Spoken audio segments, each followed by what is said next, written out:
Your brain is a pathological liar. It's a master of justification, logic, and spinning complex narratives to keep you safe in a life that might be actually making you miserable. Your mind can conjure up 1,000 versions of the right move, usually based on the fears of your past or the expectations of your neighbors. But your body is incapable of lying. While you're busy up in your head running spreadsheets and debating pros and cons, your nervous system has already made the decision. It's in that sharp, sudden tightening of your chest when you walk into a toxic meeting.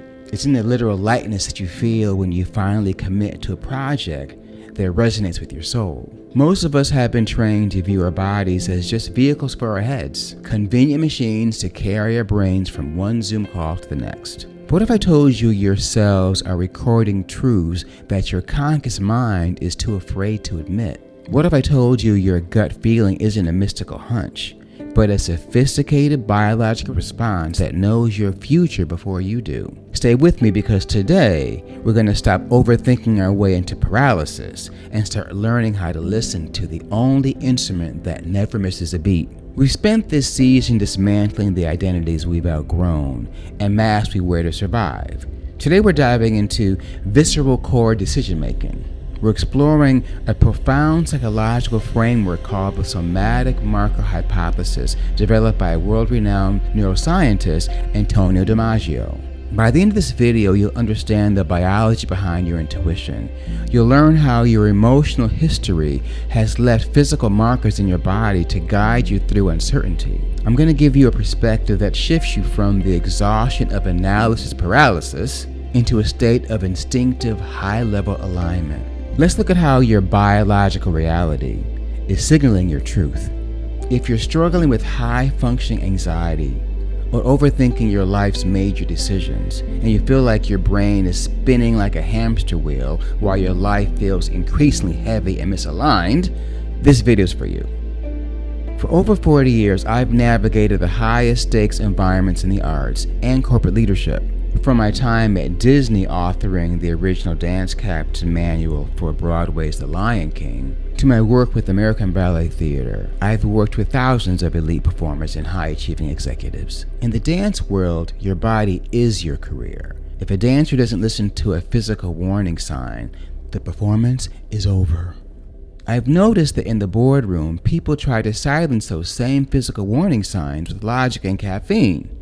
I'm going to share a story about how my own body tried to save me from a toxic leadership situation when my brain was too proud to walk away. Later, I'll provide 3 practical tools to help you perform a body audit so you can make major career and personal decisions faster and with more accuracy than any spreadsheet ever could. Because walking with lions means realizing that the roar starts in your gut, not in your vocal cords. Welcome to Season 5 of Roar. In our last episode, we talked about the costumes we wear and how they alter our cognition. Underneath the costume, underneath the suit, the tights, or the executive armor, there's a biological instrument that is constantly humming with data. Let's look at the science of Antonio Damasio's somatic marker hypothesis. It posits that decision-making is not a purely logical process happening in a vacuum. He discovered that when we experience a life event, a trauma, a triumph, our brain associates that outcome with a specific physical sensation. These are somatic markers. Soma comes from the Greek word for body, so a somatic marker is a body mark. When you face a new decision...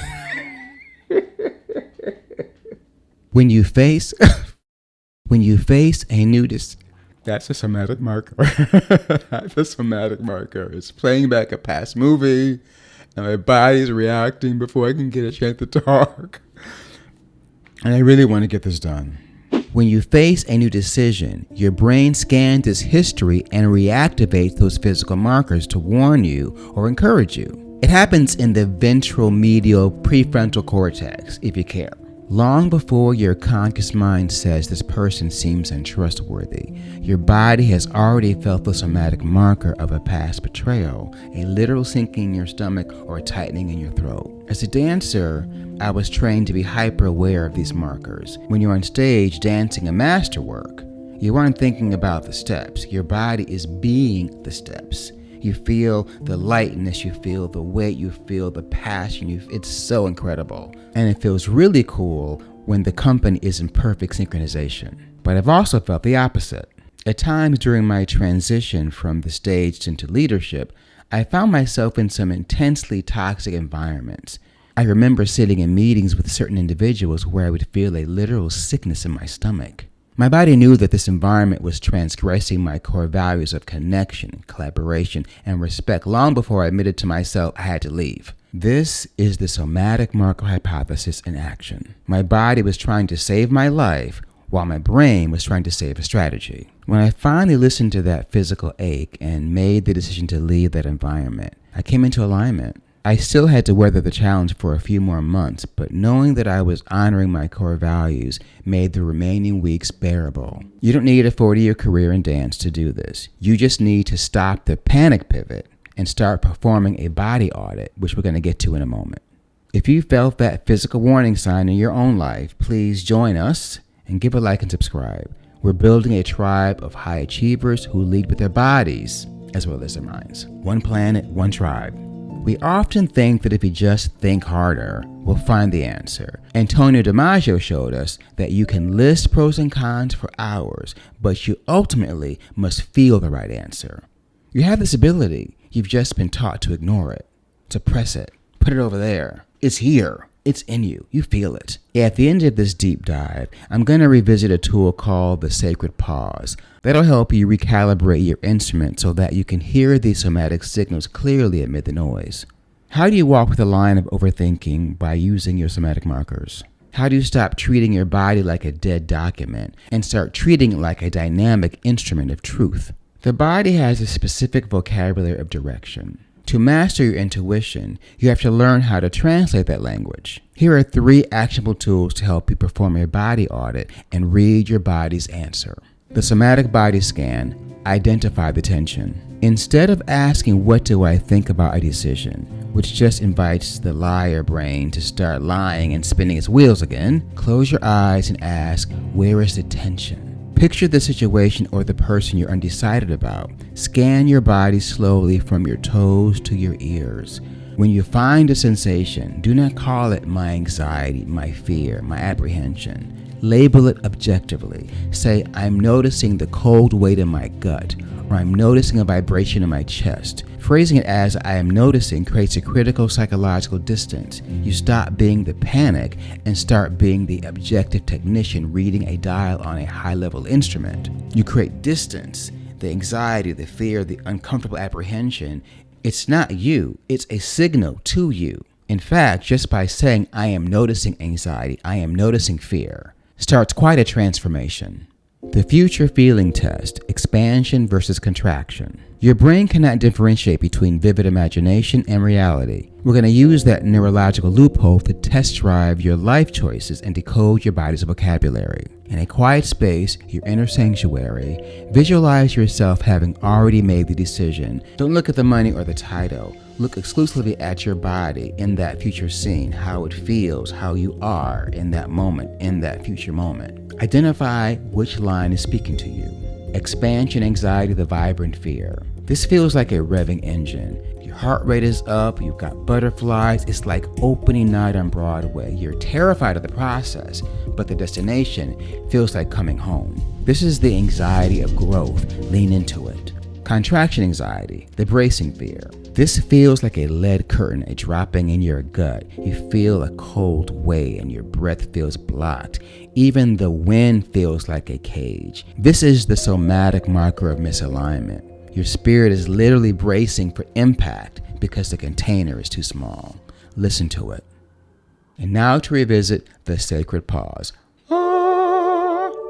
The highest self lives in the gap between the trigger and the response. True authority is psychological. When faced with a demanding request or a toxic interaction, use the 4-7-8 method. Breathe in for 4, hold for 7, exhale for 8. See my other videos about that. As you do this, feel your heart rate meter. It literally starts to slow down. And if you can, don't speak until your body feels neutral.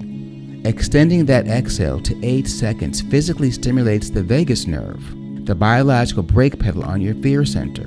This is a real, measurable response. Stating your needs from a place of physical calm signals safety to your own nervous system and to everyone else in the room. You aren't pausing because you lack the answer. You're pausing to ensure the answer is born from your truth, not your trauma. I'm still struggling with this one. I react. I say something before I realize I'm in a situation and then have to do the breathing. I would like to see myself do the breathing first and then answer for my truth, not my trauma. Eventually, maybe one day. This stuff is hard, people, so don't be discouraged. We could spend hours in endless episodes exploring the somatic marker hypothesis. For now, know that your gut isn't just an organ. It's a library of your life's wisdom. The physical sensations we often try to suppress, push over there, are actually biological markers of your greatness or warning signs of your peril. Mastering this physical intuition prepares you for one of the most difficult parts of the human experience, the fear of getting close. In our next episode, we're going to explore the hedgehog's dilemma, why intimacy is terrifying. We'll look at why we crave community but fear the prick of betrayal. How to find the perfect distance to share warmth without bleeding. Remember, your body can be a powerful compass. Don't let your brain talk you out of where your body is telling you to go. One planet, one tribe, one world, one love. I'll see you there.